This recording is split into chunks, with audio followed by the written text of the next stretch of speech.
तमिलनाडु में एक गांव है, नाम है थिरुचेथुरई, जहां एक किसान राजगोपाल वो लोन चुकाने के लिए अपनी कृषि की जमीन को बेचने के लिए जाता है तो उसे पता चलता है कि जमीन उसकी रही नहीं।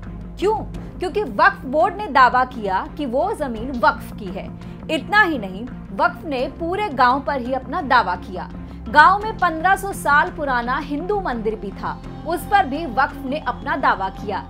इसके अलावा तमिलनाडु के 18 गांव की जमीन पर भी वक्फ बोर्ड अपना दावा ठोक चुका है। 2021 में मुगलीसराय में सूरत नगर निगम मुख्यालय को वक्फ की संपत्ति घोषित कर दिया गया था। तर्क दिया गया कि शाहजहां के शासनकाल के दौरान संपत्ति को सम्राट ने अपनी बेटी को वक्फ संपत्ति के रूप में दान कर दिया था, इसीलिए लगभग आज 400 साल बाद भी इस दावे को ठीक बताया जा रहा है। 2018 में सुन्नी वक्फ बोर्ड ने सुप्रीम कोर्ट में कहा था कि ताजमहल का स्वामित्व सर्वशक्तिमान के पास है, यानी वक्फ की जमीन है जो अल्लाह के नाम पर दान दी गई है और इस संपत्ति की देखरेख वक्फ ही करता है।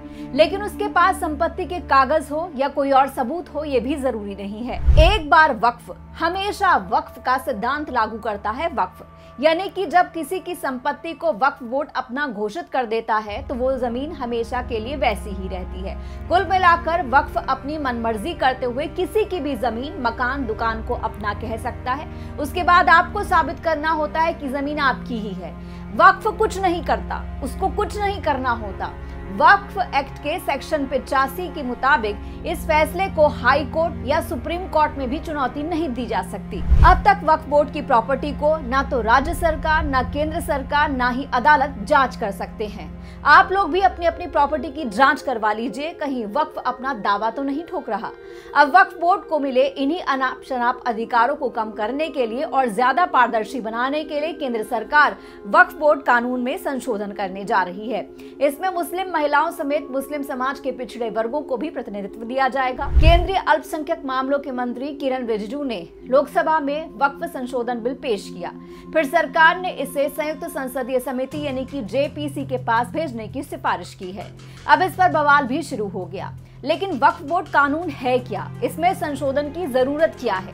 विपक्ष इसका विरोध क्यों कर रहा है, ये सब भी जान लीजिए। केंद्र सरकार ने 2 महत्वपूर्ण विधेयक लोकसभा में पेश किए हैं। पहले बिल के जरिए वक्फ कानून 1955 में महत्वपूर्ण संशोधन लाए जाएंगे, वहीं दूसरे बिल के मुताबिक मुसलमान वक्फ कानून 1923 को समाप्त किया जाएगा। इसके बेहतर कामकाज और संचालन के लिए 44 संशोधन पेश करके 1995 के वक्फ अधिनियम की संरचना में बदलाव किया जाएगा।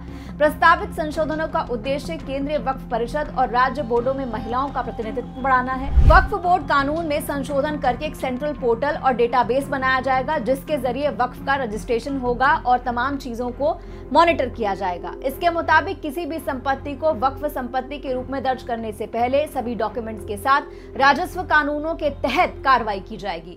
इसमें महिलाओं की अनिवार्य भागीदारी सुनिश्चित की जाएगी। सरकार की तरफ से कहा गया है कि संशोधन मुस्लिम समुदाय की मांग पर किया जा रहा है। इस वक्त भारत में करीब 30 संगठन हैं जो उस राज्य या केंद्र शासित प्रदेश में वक्फ संपत्तियों का प्रबंधन करते हैं। इन्हीं संगठनों को वक्फ बोर्ड के नाम से जाना जाता है। भारत में 30 वक्फ बोर्ड हैं, जिनमें से ज्यादातर के मुख्यालय यानी कि हेडक्वार्टर्स राज्यों की राजधानियों में है। वक्फ बोर्ड कानून 2013 संशोधन में वक्फ बोर्डों को व्यापक शक्तियां प्रदान की गई थी, तब से इस पर विवाद हो रहा है। 2013 में इस एक्ट में जो संशोधन किए गए थे उसके मुताबिक राज्य वक्फ बोर्ड एक सर्वे कमीशन की नियुक्ति करेगा। सर्वे कमीशन राज्य में वक्फ की सभी संपत्तियों का लेखा जोखा रखेगा, उसे दर्ज करेगा, गवाहों को बुलाना, विवाद को निपटाना, ये सब सर्वे कमिश्नर ही करता है। इसके लिए सर्वे कमिश्नर का एक ऑफिस होता है जिसमें कई सर्वेयर होते हैं जो इसका काम करते हैं। स्थानीय स्तर पर वक्फ की संपत्ति की देखभाल करने वाले को मुतवल्ली कहा जाता है। इसकी नियुक्ति राज्य वक्फ बोर्ड ही करता है। 1954 अधिनियम को 1964, 1969 और 1984 में संशोधित किया गया था। आखिरी बार 2013 में इसमें संशोधन हुआ था। अब नए विधेयक के मुताबिक केंद्रीय वक्फ परिषद में एक केंद्रीय मंत्री होगा, 3 सांसद होंगे, मुस्लिम संगठनों के 3 प्रतिनिधि होंगे, 3 मुस्लिम कानून विशेषज्ञ होंगे। इसमें सुप्रीम कोर्ट या हाई कोर्ट के 2 पूर्व न्यायाधीश, 4 राष्ट्र ख्याति प्राप्त व्यक्ति, केंद्र सरकार के वरिष्ठ अधिकारी भी शामिल होंगे। नए विधेयक में एक अहम बदलाव कलेक्टर की भूमिका को लेकर भी किया गया है। अब जिला कलेक्टर को तय करने का अधिकार दिया जाएगा कि क्या कोई संपत्ति वक्फ की है या सरकारी है। पहले वक्फ बोर्ड में किसी गैर मुस्लिम को मुख्य कार्यकारी अधिकारी यानी कि CEO नियुक्त नहीं किया जा सकता था, लेकिन अब प्रावधान होगा कि CEO राज्य सरकार के संयुक्त सचिव के पद से नीचे का नहीं होगा और वो किसी भी धर्म का हो सकता है। केंद्रीय वक्फ परिषद और राज्य वक्फ बोर्ड में कम से कम 2 महिलाएं होनी चाहिए। मुस्लिम समुदायों के बीच शिया, सुन्नी, बोहरा, आगा खानी और पिछड़े समुदायों को प्रतिनिधित्व मिलेगा। नए विधेयक में सरकार ने सुझाव दिया है कि वक्फ बोर्ड द्वारा जो पैसा मिलेगा उनका इस्तेमाल विधवा, तलाकशुदा महिलाओं, अनाथों के कल्याण के लिए किया जाएगा। लेकिन इन सब के बीच जो है जन कल्याणकारी चीजों को छोड़ करके जो है विपक्ष अपना लगातार विरोध कर रहा है। सपा सांसद अखिलेश यादव ने कहा है कि इस बात को लिख कर दीजिए, गारंटी दीजिए कि वक्फ बोर्ड की कोई जमीन बेची नहीं जाएगी। वहीं असदुद्दीन ओवैसी ने कहा कि इससे पता चलता है कि मोदी सरकार बोर्ड की स्वायत्तता छीनना चाहती है और उसके कामकाज में दखल देना चाहती है। ये धार्मिक स्वतंत्रता के खिलाफ है। अब देखना होगा कि आगे क्या होता है। लोकसभा में ये विधेयक अटक गया है और अब जो है ज्वाइंट पार्लियामेंट्री कमेटी के पास भेजने की सिफारिश की गई है। देखना होगा आगे इस पर क्या कुछ होता है। खबर पर इतना ही। जो भी आपकी राय हो आप कमेंट बॉक्स में जरूर कहिएगा। नमस्कार।